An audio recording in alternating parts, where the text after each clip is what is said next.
बोलो जयकारा, बोलो मेरे श्री गुरु महाराज की जय। बोलो श्री सतगुरुदेव भगवान की जय।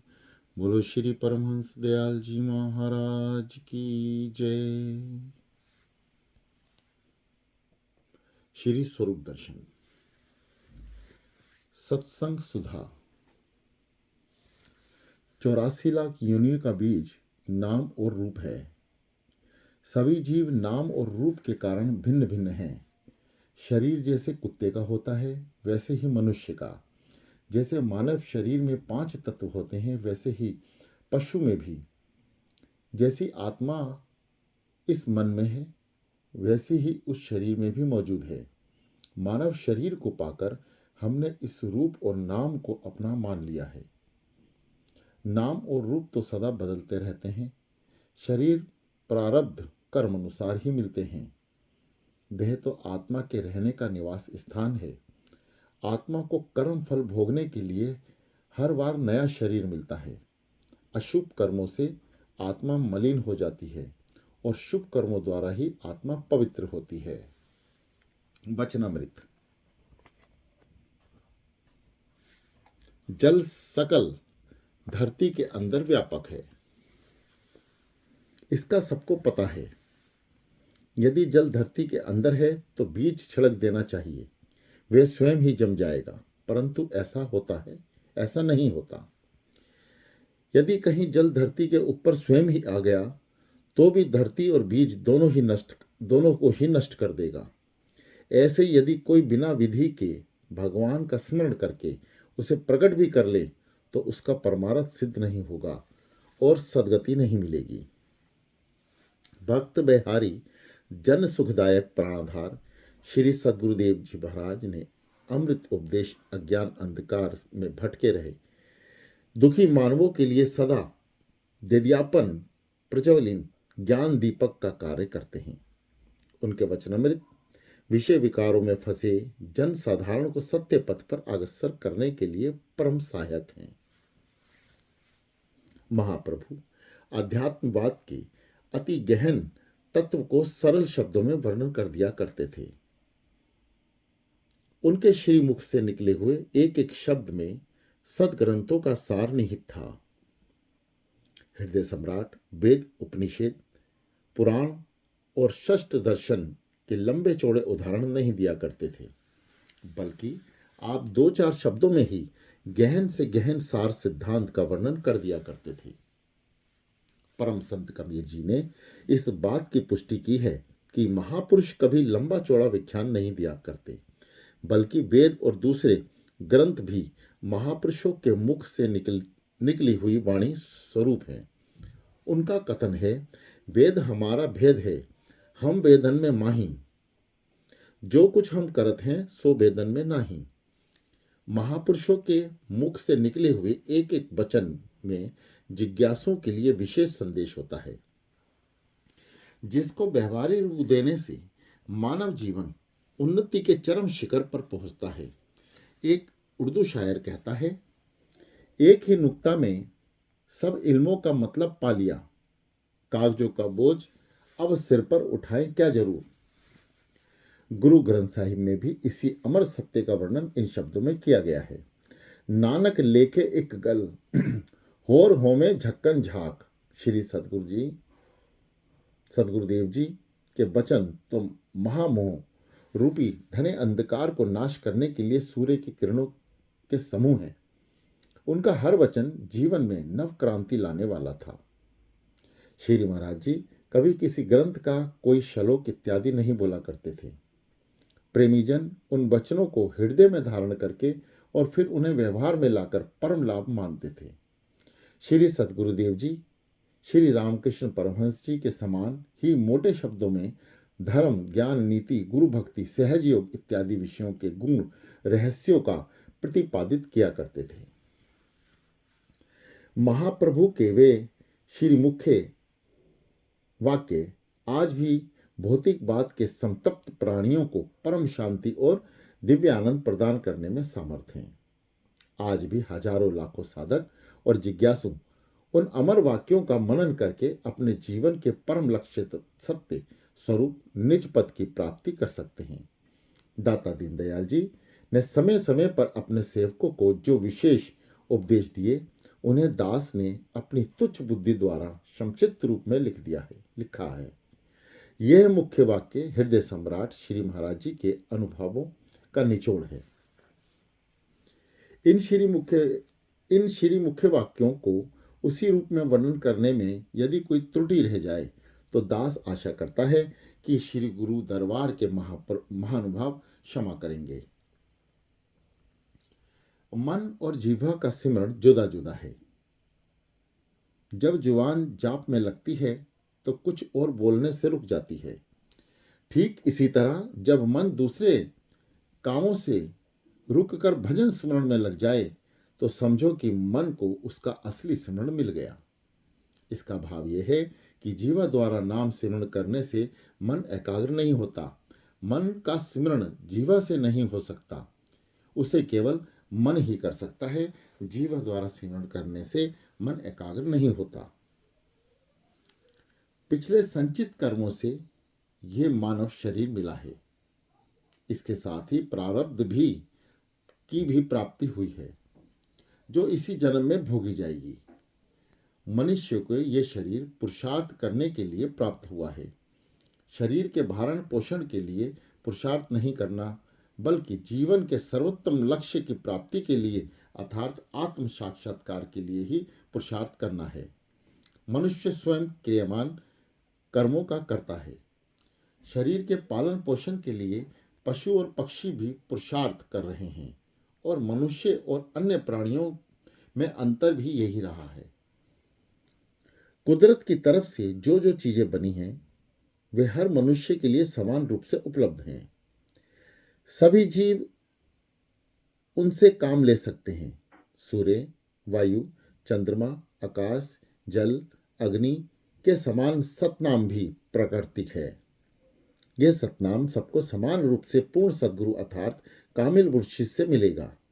गुरु ग्रंथ साहिब का वाक्य है, बीज मंत्र सब को ज्ञान, चाहूं वर्णन में जपे कोई नाम, जो जो जपे ताकी गति होए, साध संग पावे जन कोय। श्रीमद् भागवत गीता और गरुड़ पुराण इत्यादि सनातन ग्रंथों में मृत्यु के बाद जीव की गति का वर्णन किया गया है, परंतु इन दोनों धर्म ग्रंथों में आपस में भेद है। गीता के अनुसार जीवात्मा मृत्यु के बाद तुरंत नए शरीर को धारण कर लेता है। गरुड़ पुराण में लिखा है कि शरीर छोड़ने के बाद काफी समय तक जीवात्मा भ्रमण करता रहता है। असली भेद तो सदगुरु ही खोल सकते हैं। कुछ लोग मुकुट बांधकर विवाह करते हैं तथा भगवान राम और श्री कृष्ण का स्वांग रचते हैं। वे दोनों अवतार तो निर्लेप और सामर्थ्य थे, परंतु ये लोग उनकी नकल करके गलती करते हैं। ऐसे लोगों को चाहिए कि पहले भगवान राम और श्री कृष्ण के समान निर्लेप और सर्व कला संपूर्ण बन जाएं, तब विवाह कराएं। जो लोग कहते हैं कि 25 साल तक ब्रह्मचार्य धारण करके विद्या ग्रहण करनी चाहिए और फिर गृहस्थ आश्रम में प्रवेश करना चाहिए, उन्होंने केवल विद्याध्ययन और वैर्य को इकट्ठा करना ही ब्रह्मचार्य समझ रखा है। ये गलत धारणा है। वास्तविकता तो यह थी कि 25 वर्ष तक ब्रह्मचार्य अर्थात ब्रह्म आचरण के साधन गुरुदेव से पूछें, फिर योग साधना करें। इस प्रकार ब्रह्म विद्या को प्राप्त करके आत्मदर्शी होके आत्म राम के दर्शन करें। इस प्रकार के आचरण करने से यदि 25 साल बाद भी मन गृहस्थाश्रम में जाने के लिए चाहे तो विवाह कर लें, नहीं तो उसी प्रकार भजन अभ्यास में लीन रहें। जन साधारण ने तो केवल 25 वर्ष तक विद्या अध्ययन को ही ब्रह्मचार्य समझ रखा है। इसके बाद वे गृहस्थ में फंस जाते हैं, फिर उनका वानप्रस्थ आश्रम भी रह जाता है। अब तो हजारों लाखों में कोई विरला ही वानप्रस्थी बनता है। इससे स्पष्ट है कि यदि वे ब्रह्मचार्य आश्रम का ठीक प्रकार से पालन करते तो 25 साल के गृहस्थ भोग के बाद सभी वानप्रस्थी बन जाते। वानप्रस्थ का संबंध वैराग्य से है। वानप्रस्थी वही बनेगा अर्थात विवेक वैराग्य को वही धारण करेगा जिसने संत सदगुरु से ब्रह्म विद्या का उपदेश लिया हो। जो लोग भगवान शिव और दूसरे देवताओं की मूर्तियों का पूजन करते हैं, भला उनसे पूछिए कि उन्हें क्या मिलता है। वे लोग तो भगवान शिव तथा अन्य देवी देवों से अपने स्वार्थ की सांसारिक वस्तुएं, धन, पुत्र इत्यादि ही मांगते हैं। ऐसा महसूस होता है कि वे अपने को भक्त प्रसिद्ध करना चाहते हैं, परंतु जिनको वे अपना इष्ट देव मानते हैं उनका नाम मशहूर नहीं करते।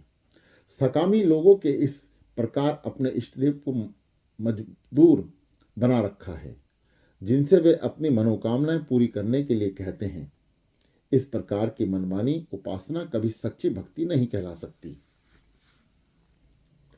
मनुष्य जन्म से ही 84 लाख योनियों के बीच रूप संकल्प होते हैं, अर्थात इस शरीर को पाकर ही 84 खरीदी है और इस शरीर में ही 84 काटी जाएगी, परंतु इसके लिए देहधारी सदगुरु की शरण में जाना पड़ेगा।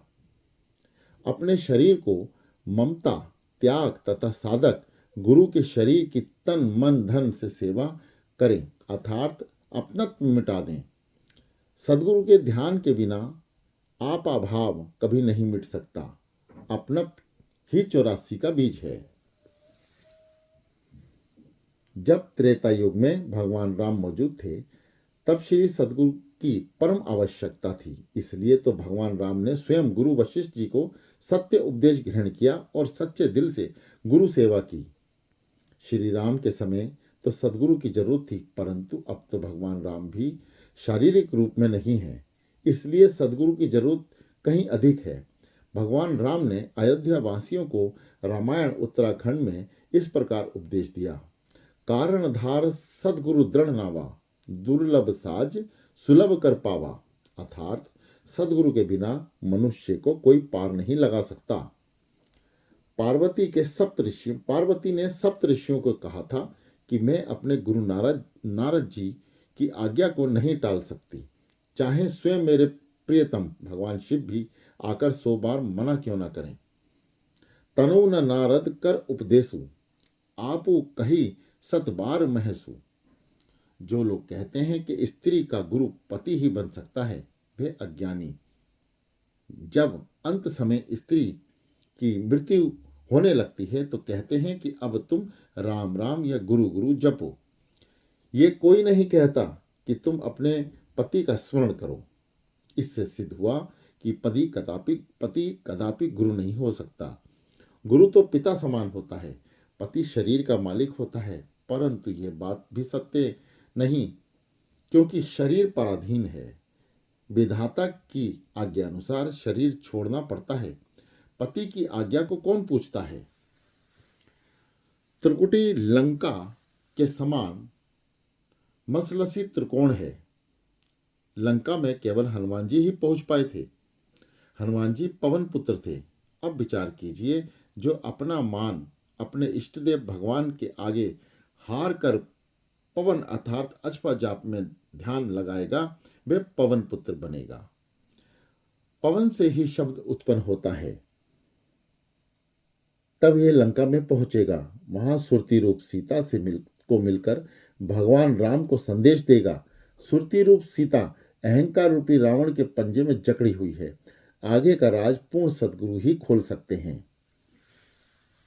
पिंड देश कौरवों की सेना है और ब्रह्मांड देश पांडवों की। पिंड देश में 10 इंद्रियां और 11 मन हैं और 11 अक्षेणीय सेना दुर्योधन की है। ब्रह्मांड देश तीसरे तिल अर्थात आंखों के मध्य से सतलोक तक 7 स्थान है। ये 7 अक्षेणीय सेना पांडवों की है। शरीर रूपी रथ है।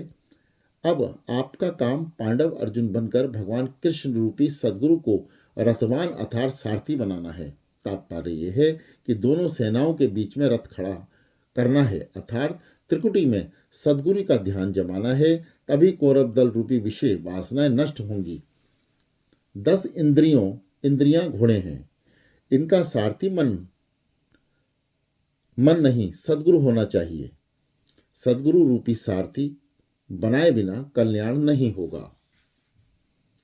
सभी धर्म ग्रंथ और सतशास्त्र रजिस्ट्री के समान हैं। जिनमें सदगुरु के नाम रजिस्ट्री लिखी हुई है, सभी कहते हैं कि तन मन धन सदगुरु का है। जिस ग्रंथ को भी देख लीजिए, उनमें यही कथन है कि ना लिखने वाला मालिक है, ना लिखवाने वाला, ना रजिस्ट्रार और ना ही रजिस्टर। यह तो सब एक तरह के गवाह हैं। भगवान राम रामायण अरण्य कांड में लक्ष्मण जी को उपदेश देते हैं, धर्म ते ब्रति, योग ते ज्ञान, ज्ञान मोक्ष प्रद भेद बखान। अब लोग धर्म तो करते हैं, परंतु उन्हें वैराग्य प्राप्त नहीं होता। ये अधर्म है, सच्चा धर्म नहीं। यदि ऐसा नहीं तो फिर भगवान राम की वाणी झूठी है। प्रभु राम का कथन त्रिकाल सत्य है। लोगों ने धर्म के वास्तविक स्वरूप को नहीं समझा। उन्होंने दान देना और परिवार का पालन पोषण करना ही धर्म समझ रखा है। तभी तो वैराग्य प्राप्त नहीं होता। धर्म का असली स्वरूप तो यह है, परम धर्म श्री सतगुरु जी की सेवा, विदित नरक निवारणम। इस धर्म का आचरण करते हुए वैराग्य होगा। परम वैराग्यवान और तपस्वी ब्रह्मनिष्ठ सदगुरु की सेवा ही वैराग्य का दान देगी। दिल सागर के समान है। इसमें बुलबुले और जीव विचार अथवा संकल्प विकल्प हैं। ये विचार ही अंत समय यमदूत बन जाता है। जिस मनुष्य ने संकल्प विकल्प समेट लिए, मानो उसने मोक्ष पद पा लिया। इन विचारों को अपने जीवन काल में ही समेटा हुआ है। यदि विचार साथ चले गए तो वासना का तूफान खड़ा कर देंगे। मृत्यु उपरांत वे और भी बढ़ जाते हैं। वासना अनुसार दूसरा जन्म मिलता है, इसलिए जन्म में ही विचारों का शमन करना चाहिए। श्री रामचरितमानस के उत्तराखंड में प्रभु राम अयोध्या वासियों को उपदेश देते हैं, शिवद्रोही मम दास कहावे, सोर नर सपनहु मोहि न भावे। शिवद्रोही अर्थात शिव जी में श्रद्धा ना रखने वाला वही है जिसका शिव नेत्र बंद है। वह कदापि अपने इष्टदेव आत्मदेव को नहीं मिल सकता, अर्थात उसका दास नहीं कहला सकता। गोस्वामी तुलसीदास जी ने गुरु सेवा करके उनमें शिव नेत्र खोलने की विधि अर्थात सहज समाधि सीखी। तब उन्होंने अपने अंदर सर्वव्यापी प्रभु राम को पाया। बिना सहज समाधि के जीव आत्मदर्शन नहीं कर सकता। इस युक्ति का ज्ञान साधक को पूर्ण सद्गुरु द्वारा ही होता है। ब्रह्मा, विष्णु और महेश ये तीनों देव जगत उत्पत्ति, पालन और संहार अर्थात 84 का काम कर रहे हैं। माता पिता द्वारा मनुष्य शरीर का जन्म होता है, वे जन्म देने वाले हैं, उनसे छुड़ाने वाले नहीं। सद्गुरु की दया मेहर के बिना ये जीव 84 लाख योनियों अर्थात जन्म मरण के चक्कर से कभी नहीं छूट सकता और ना ही कोई दूसरा उसे छुड़ा सकता है। गोस्वामी तुलसीदास जी ने इस रहस्य को प्रकट करते हुए कहा है कि यदि किसी को संशय हो कि ब्रह्मा, विष्णु और महेश गुरु से छोटे कैसे हुए, तो तात्पर्य यह है कि तीनों देव एक सच्चे साधु की महिमा का वर्णन करने में असमर्थ अथवा लज्जित हैं। सद्गुरुदेव इनसे इसलिए महान है कि उनकी कृपा से साधु बना जाता है और उस साधु की महिमा ये तीनों देव नहीं गा सकते। गोस्वामी तुलसीदास जी रामायण बालकांड में कहते हैं, विधि हरि हर कवि कोविद बाणी, कहत साधु महिमा सकुचानी। इसका भाव यह है कि सच्चे साधु की महिमा गाने में ब्रह्मा, विष्णु और महेश, कवि, विद्वान, पंडित, वेदवाणी, शारदा और सरस्वती इत्यादि असमर्थ हैं। फिर सतगुरु की महिमा का वर्णन कैसे हो सकता है? सतगुरु की कृपा से ही सतनाम की प्राप्ति होती है। नाम की महिमा गाने में स्वयं भगवान राम भी असमर्थ हैं। कहू कहाँ लगी नाम बड़ाई, राम न सकही नाम गुण गाई। बोलो जयकारा, बोलो मेरे श्री गुरु महाराज की जय।